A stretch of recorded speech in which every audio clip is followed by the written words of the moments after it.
Hey everybody, Economic Ninja here. I hope you are doing great. Good news, guys. The deals, they are coming, and they're coming quick. We talked about this back in December where I said that by the spring we're going to start to see deals coming in because those ships in Long Beach are going to start getting offloaded. Stores are going to get flushed with inventory, and people are not going to be in the market to buy. Why? Because inflation is getting too serious and people just simply do not have the money to buy these overpriced things when everything else is getting overpriced, right? And so we're starting to see the bubble popping. Now, this is a story about Amazon, but first I want to explain. I always mess up that word. You know, the seriousness of what Zuckerberg just came out with Facebook, saying that, first off, a lot of you that are here working are too many. He pretty much straight up said, get ready for, you're going to be fired. And what he's doing is he's softly, gently letting people know, hey, you should just quit and go get another job so I don't have to pay your unemployment. That's really what he's doing. But he's also telling you, them, the employees, and the world that everything is coming apart at the seams. And he even said it too. Look, the market's crashing, and this time it's going to be bad. And this is not just the only company, right? Well, now we're going to talk about Amazon, right? The mighty are falling. I want people to understand this because everybody that thinks that BlackRock and Blackstone are just going to buy up all the world, the mighty are going to fall. And you're going to see it because all these companies are leveraged to the nine, all right? Now, first off, I want to thank my buddy Andrew.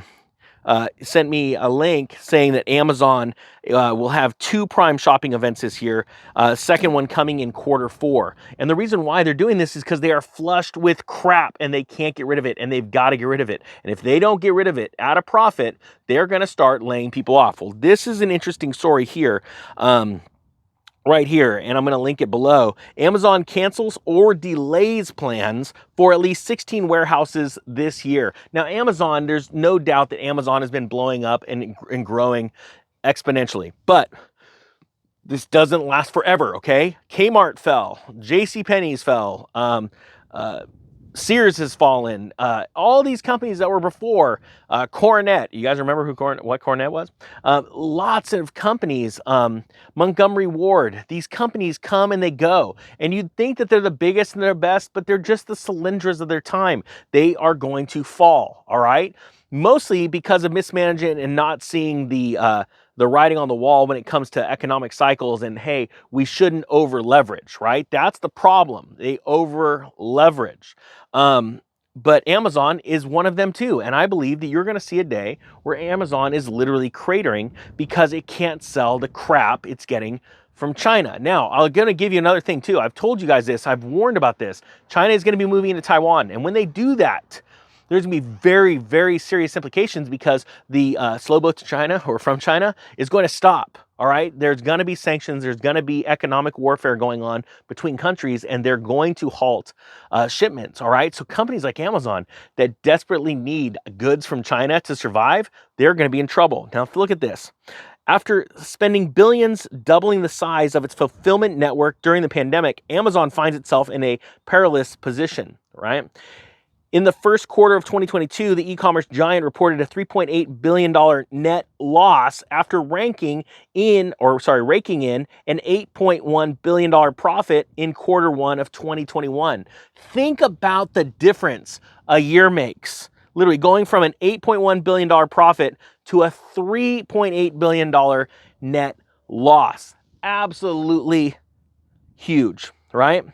That includes $6 billion in added costs, the bulk of which can be traced back to that same fulfillment network. You see, Amazon exploded in size during the pandemic because people just went home and bought stuff on Amazon. They had stimulus checks they bought, and Amazon blew up. They grew, right? And that growth cost money, right? Now they're over leveraged, and they're going to be holding the bag here pretty soon. It says the company, this is from Brian Ovalsky, the Amazon CFO, said the company chose to expand its warehouse network based on the high end of a very volatile demand outlook. So far this year, though, it has shut down or delayed plans for at least 16 scheduled facilities. He says, we currently have some excess capacity in the network that we need to grow into. He told investors this on Amazon's Q1 2022 earnings call. And then he also went on to say, so we brought down our build expectations. Note, again, that many of the build decisions were made 18 to 24 months ago, so there are limitations on what we can adjust mid-year. Now, think about this. First off, I want to explain, there's 16 planned warehouses that they've canceled or delayed in 2022. And these places are affecting the growth of cities. Amazon, in my hometown in California, they talked about putting an Amazon fulfillment center here too, right? Because they're looking everywhere, quite frankly. I knew they weren't going to put it in here. It's because why? It didn't make any sense. But it didn't stop the local politicians getting all pumped up and excited. And then they start spending money based off of this or projections, right? Now all these places in Salinas, California, that's actually right in the same town the Taylor Farms produce center burnt down. Coral Springs, Florida, Davenport, Canton, Sioux Falls, North Dakota, Clarksville, Tennessee, and the list goes on. These are all towns now that were hoping for this facility and having increased traffic in and out of the towns or the counties and added revenue or added jobs. And now those dreams are gone. Do I think that this is it, that they're not going to ever be built? Yes, I do not think those will ever be built. Why? Because our economy is cratering. It's absolutely collapsing under the weight of its own stimulus that the Federal Reserve and the government allowed to happen, right? So the sad thing is that all these towns are going to be, bummed out, or severely hit because they might have overspent themselves preparing for this, right?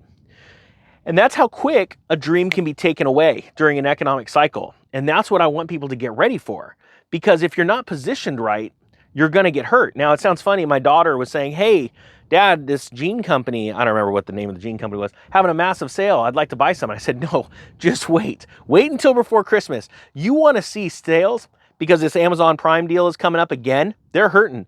By the end of the third quarter into the fourth quarter of this year, you are going to see sales on a scale that will blow your mind. Because not only are you going to have excess inventory because of the delays it took so long to get the ships offloaded, but you're going to couple that with even higher inflation. Fuel is going to be higher in the third quarter than what it is right now. I hate to tell that to people. I mean, we have all kinds of transitory hyperinflation issues that are going to be hitting us, smacking us in the face by September. And it is going to take some time to work through those. So if you want your deals, wait. The auto bubble pop has just the bubble pop. I don't even say it right. It's happening right now. All you got to do is be patient. I know I told a gentleman that owns a company the other day, we were hanging out, and he said, I'm looking to buy a new truck. I said, why would you buy one right now? I'm all, does your truck work for your company? He goes, yeah. So, but I could use a new truck. And I said, why don't you wait until the fourth quarter of this year, buy your truck. You still get to see the same exact tax savings. But the cool thing is you're betting that there's going to be so much excess inventory and the auto loan bubble is going to pop, and they're going to be so desperate they're going to be marking these vehicles down.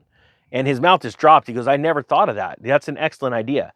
And so the whole thing comes down to patience, and I want people to understand that because this is exciting. So if you thought Amazon stopping 16 facilities for their distribution network is big, just wait. Give it another 90 days. We're going to have even some bigger stories. All right, guys, with that being said, if you like these stories and you like news coming out as soon as it can, please hit the subscribe button. And thanks to everybody that's hitting the thumbs up button. With that being said, the Economic Ninja is out.